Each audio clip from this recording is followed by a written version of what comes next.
ভোরের প্রথম আলোয় জেগে ওঠে নিঝুম দ্বীপ।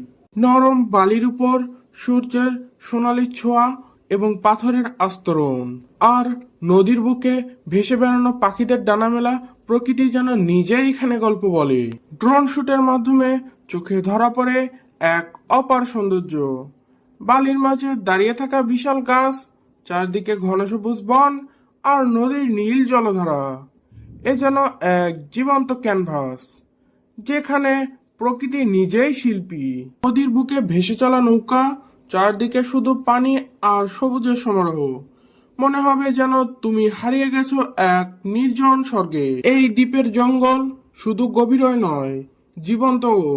ছোট ছোট বসতবাড়ি, মানুষের সরল জীবন আর সূর্যের আলোয় লালচে বালুর রূপ, সব মিলিয়ে এক অন্যরকম অনুভূতি।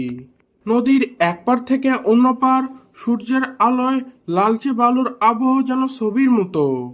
প্রতিটি দৃশ্যই মন গেঁথে যায়। নৌকায় ঘুরতে ঘুরতে চোখে পড়ে প্রকৃতির আসল জীবন। গাছের ছায়ায় পশু পাখির চলাফেরা, জমিতে তাদের খাওয়া দাওয়া, আর নদীর বুকে মানুষের নৌকার জীবন। নিঝুম দ্বীপ শুধু একটি জায়গা নয়, এটা এক জীবন্ত গল্প।